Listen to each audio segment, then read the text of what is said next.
Whiskey producers have been trying to take advantage of the whiskey boom by pushing up their prices, but some have gone too far. If you want to know which whiskeys we think are no longer worth the retail price, then stick around.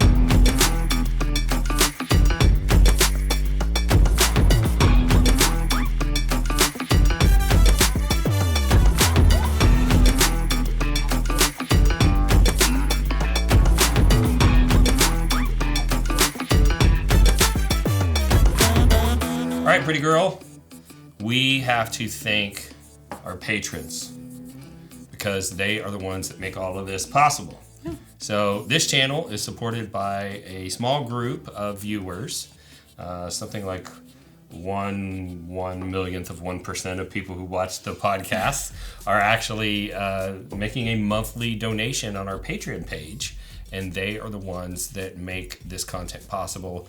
Literally, look last year, and without the support, we probably would have had to shut down this podcast. So if you're watching this, you can thank one of the patrons that are on the screen. They're at the top level support, and we love you guys and thank you. So let's get into some disclaimers. Okay. All right, so we are going to do a 3-part series. Okay. Because I was sitting here looking at our whiskey shelf, and I was thinking about how much money we paid for each bottle. And I was thinking about which ones I'm excited about and which ones I kind of regret and why I'm excited and why I regret them and would I undo it and all that stuff. And I realized that there are actually some bottles that I would pay more than retail price for if I needed to get access. And there are some bottles that are priced just right. And I'm happy to buy them when I find them at SRP, but above SRP, I'm out, not interested.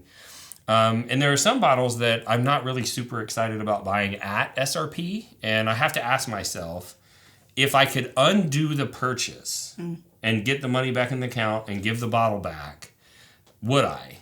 And if I would, is it because if I wouldn't and I want to keep the bottle, is it because I want to drink it or because I want to share it? And that's a very important distinction because there are some bottles that I buy that I actually... That you don't like at all. I don't like at all. But I know that people are excited about trying them, and since part of our reason for having our collection is almost like a library for people to experience different things, I will sometimes buy bottles that I know that I don't like. And I've even had people from videos where I said I didn't love a bottle, and then they're like, I want that bottle, I'll buy the open from you and reimburse you. And I'm like, no. And they're like, I thought you said you don't like it. And I'm like, yes, but it's worth more to me, and it is a sharing situation. Yeah. So all of these recommendations are going to be based on the value just drinking the bottle, not sharing the bottle, okay?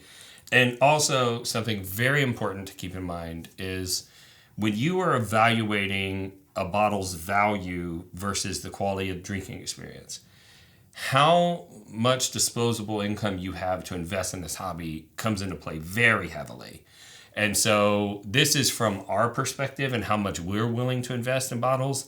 We know that there are many of you out there that don't spend as much of your disposable income on this hobby. And you may think like, oh no, I draw that line someplace else.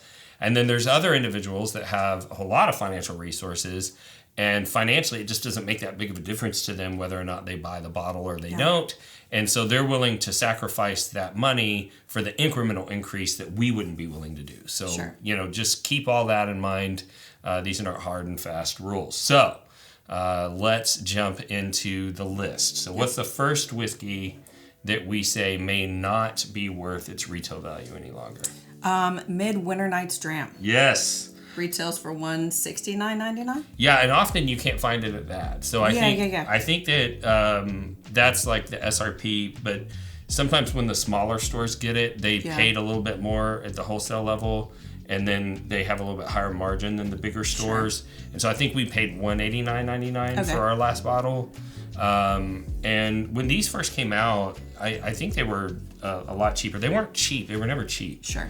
But I remember one year buying a handful of them at $120, $119.99. And so the price has certainly gone up. And it's an interesting. It's a good pour. It's an interesting bottle. But this is one I only get sulfur on. Oh. Yeah. And so it's hard for me to justify it because it's old world finishes, which means that those barrels are treated with sulfites before they get shipped to the U.S. Yeah. and I can taste. I'm sensitive to that, and so this is one that originally I had hoped might be an alternative for you to the Angel's Envy rye that you love so much. Yeah. But this one's never like really captured your heart, has it? No. No. I mean, it's yummy. But I mean, I also don't drink stuff that's hard to find. Yeah. So that's part of it. We typically drink this bottle at Thanksgiving and Christmas because it does pair rather well with dessert. Yeah. But yeah, it's one that I'm like, if you're just looking for a quality drinking experience and this isn't about sharing or something like that, the Midwinter Night's Dram might be one that you save your money and look for something else. Sure. So what do we got next on the list? Kentucky Owl. Yeah, so Kentucky Owl is an interesting one because they're a non-distiller producer, and Dixon Dedman started this brand. I think they sold for $160 million. The purchaser was going to turn the distillery into like an amusement park, like with on-site, like almost like a bourbon Disneyland. And when they first released the plan, there were a lot of people that were like, yeah, that's never going to happen. Well, it has not happened. But what did happen is after they bought the brand, the prices started to skyrocket. And they ended up releasing Kentucky Owl Confiscated. Okay. That is, I think that one's $134.99 SRP. Okay. And it's non-age stated, and everybody believes it to be $17.92 small batch. Oh. And so it's like, do I want to pay $135 for a $17.92 small batch when I can just go get a full proof for $40? Right. No, I don't want to do that. And their original Kentucky Owl Rye that they released was 110 proof and cash strength. It was delicious. One of my favorite ryes of all time. Typically, I tell people that's my number 3. And then batch 2 came out and they raised the price to $199.99. They lowered the proof points from 110 to I think 101, and ever since then the price has been super high. And so I don't know. I've been disappointed with the value at that price. Yeah. And so somebody bought me I bought a Confiscated when it first came out. Somebody else bought me one, and I've not bought another since. And when we looked online at Kentucky Owls, there were some that were as high retail on like Total Wine is $479.99. That's too much. And that's just too much. Yeah. So what do we got next on the list? The Elijah Craig 18. Yes. Yeah. Now, you've had this one before in a blind, I believe. And this is one that it's just got a little bit too much barrel influence at 18 years old. And it's only, I think it's only 90 proof. Yeah, 90 proof.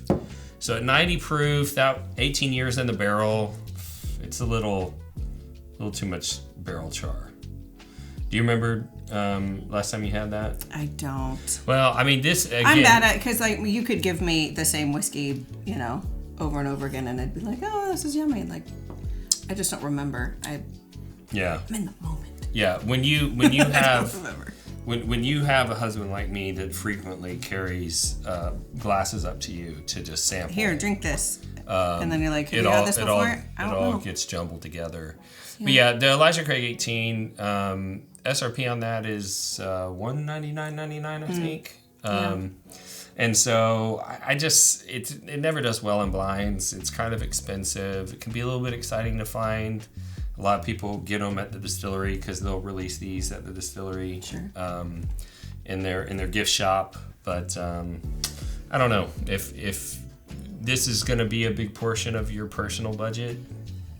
Maybe save it for something else, I would think. Yeah. What do we got next on the list? High-aged Willet Purple Tops. Yeah. So Willet, which really awesome history, awesome family. One of the largest independent bottlers in Kentucky. They bottle for a lot of other brands. And for years, starting in the 70s, they were sourcing their own barrels. And back then, it was very easy to get barrels from all the distilleries. There were no distilleries that wouldn't sell you barrels.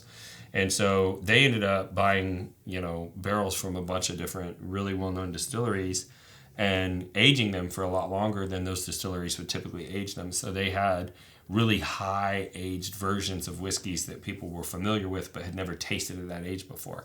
And they became very popular. And so, do you know how many dollars per year I typically recommend is the max that you should spend on a bottle? You don't. It's $12 per year.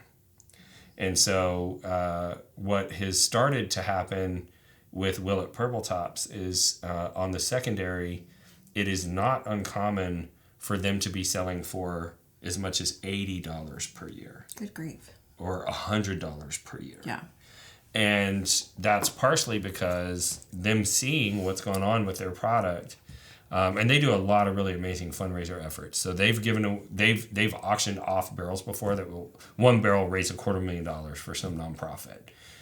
But seeing how much demand there was for these special barrels that they had, they were able to adjust the pricing of their regular liquid that was now coming of age, because years ago they did finally commission their own still to be built, and they're making their own whiskey now. They're not just selling whiskey from other people.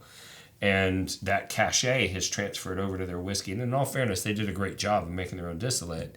But when you're talking about a product that's as high as, $379.99 for a 10-year product, typically I'm trying to stay around $120 for that product. Mm-hmm. And the retail cost is $379.99. I feel like the Willet Purple Tops has gotten up there. Mm-hmm. Now that having been said, when I get the opportunity to buy one, especially a single barrel, I pay the money. But it's not just because I want to drink it. It's because there's a history there and people get excited about trying it. Yeah. Yeah.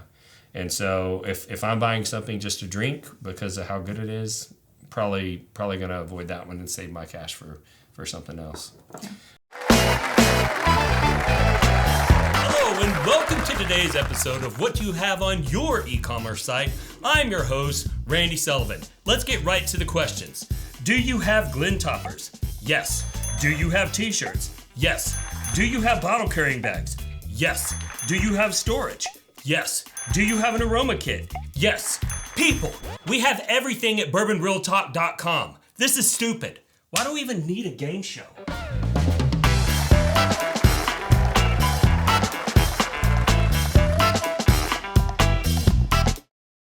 So what's next on the list, pretty girl? The Old Forester 1924. Yeah. When you think of Old Forester, what do you think of? I don't have a lot of experience with it, but it is, I tried to make a cocktail out of it for like the banana notes that it's known for. Yeah. So Old Forester's known for kind of a banana runts style note. And so when you're making a banana forward cocktail, you go after Old Forester. But the one that I probably am the biggest fan of is the 1920, because it's solid proof, solid price, great flavor. They just came out with this 1924, and as I mentioned, we try to stay around $10 per year of age. And this one's in there because the SRP for this is $114.99, so it's $115 for a 10-year-old. But that $12 per year of age applies to cask strengths, and this one's not a cask strength. They proofed it down to 100 proof. And so it's kind of on that borderline of being too expensive. And then when I taste it, it's not as different from the 1920 as it would need to be for me to justify almost double the price and less proof. Sure. All right, so this next one I threw in here without your permission. Yeah. Because I just wanted to see your reaction. What is it? Man, it's the Angel's Envy limited editions. Okay.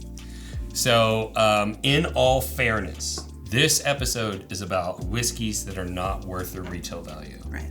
And when I ask you, after we did our last review of your limited edition purchase, whether or not if I found another one you wanted me to buy a second, you said no.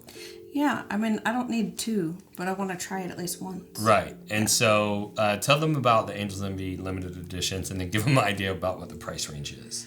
Well, you put out the Ice Cider cask and the cask strength rye. Yeah. They're both super, super yummy. The Angel's Envy rye is my favorite.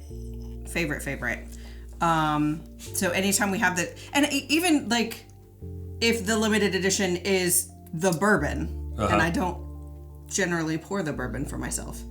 You still buy them? I still buy them. Yeah. I like the limited. You buy them as a fan. You don't buy them because of flavor. Yeah.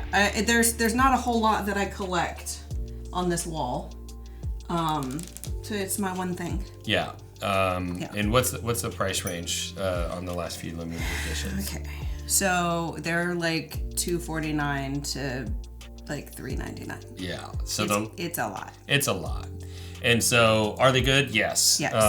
Can you have the same quality drinking experience at a much lower price with a different product? Probably. Sure. So that's why it made the list. With the disclaimer that we will continue to buy every Angels Envy limited edition that comes out because she likes to collect them. I like them. Yeah. But it won't be based on flavor. So this next one's going to be fun because this bottle was gifted to me by Wes, the show producer, who is off camera right now. And it's always awkward for me to put this bottle in a list with negative reviews in front of the guy who bought the bottle for you. But this is one of those ones where they release Dickel's 17 year right around Christmas. And I think that they did it because they were seeing how other brands like Blue Note and Doc Swinson's were releasing their really high-aged barrels at much higher prices. And they thought, hey, we want to take advantage of this. And it's perfect to release it at Christmas because everyone's going to be going in trying to get a Pappy Van Winkle, which isn't going to be available. But our bottle will be available, but it's going to be $279.99. And so somebody goes in, they're looking for a special gift for a whiskey lover. There's one bottle that's available. It's high age stated. It's very expensive.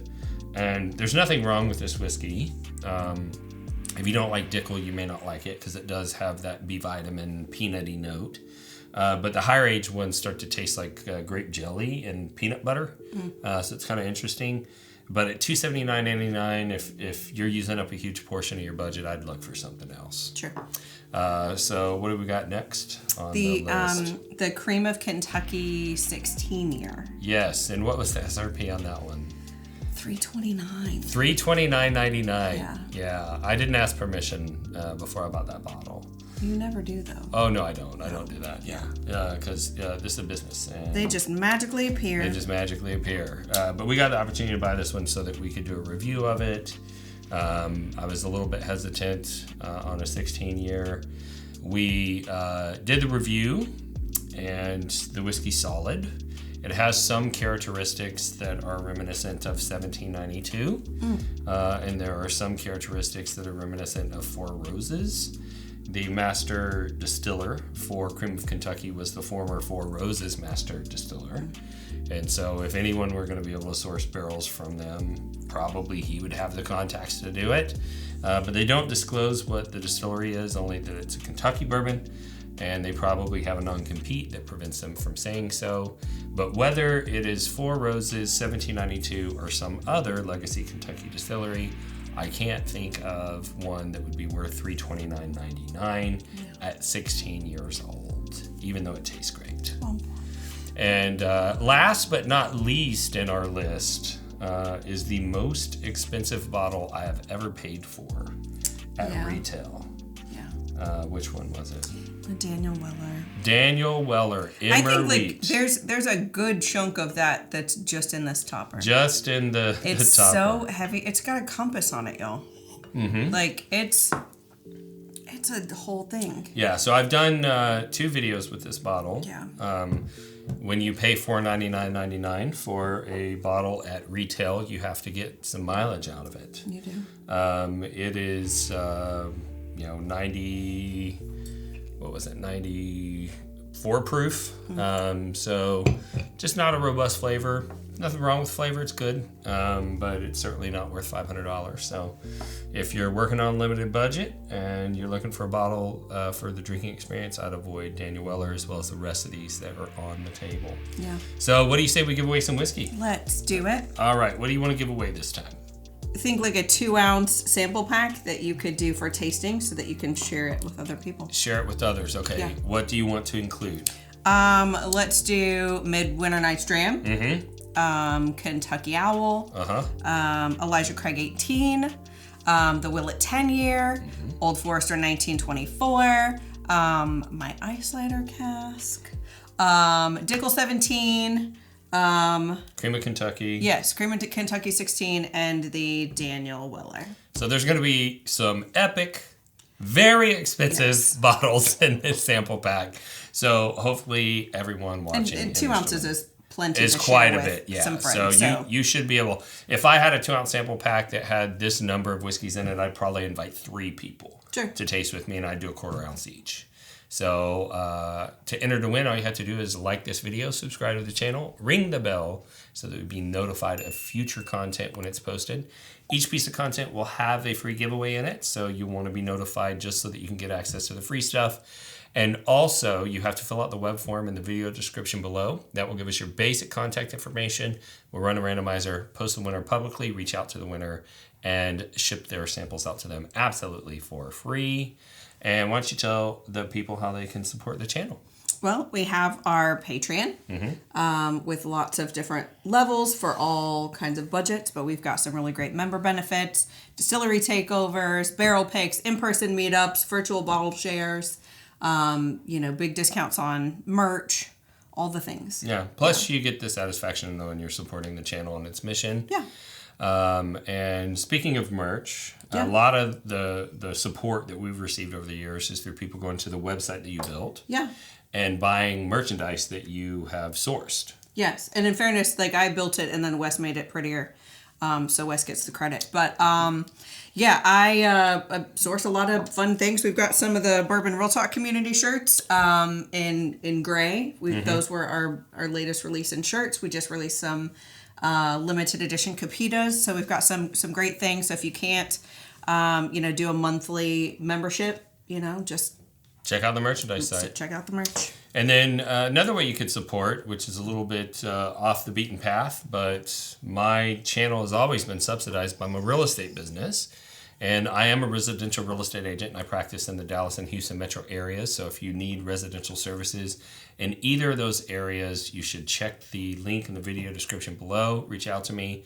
And you should know that if you do end up hiring me, you do get an epic bottle as a closing gift. With an epic transaction coordinator. Yes, Lindsay does the transaction paperwork work. So if you want to be tied to us during your transaction, you should reach out.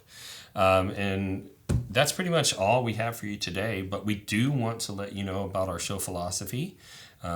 We know that we have a lot of new viewers on each episode, and people are sometimes surprised by the way we sign off. And basically what happened is Lindsay and I lost my younger brother to suicide in 2014. And we were both trying to find a way to get involved in something that was going to help prevent other people from choosing that same fate. And nothing really fit with both of our personalities. And I started to notice how whiskey brought people together. And I had the idea that maybe through whiskey education, I could help form communities that would pair people up so that they could form the kinds of relationships and connections that were missing from my brother's life when he chose to leave this world. And to do that, we did need to also start a forum. And so we created Bourbon Real Talk Community, which is a free Facebook-based forum. Anybody can go join. And the main component is everything is kind of kept positive in there. We don't allow a lot of negativity and trolls to get in there and say negative things. And that's really fostered a lot of community. We do a lot of positive fundraiser efforts in there and things like that. But those trolls taught us something else that was very important, and they inspired the sign-off for the show. And what we observed was there were a lot of trolls that would show hate to strangers online. And we realized that if they can hate somebody online that they don't even know, it's possible for us to love somebody online that we don't even know. And that's why we end every episode the same way, and that's this. If you woke up this morning and you're unsure whether or not anyone loved you, just know that we love you. And we'll see you next time on Bourbon Real Talk. Cheers.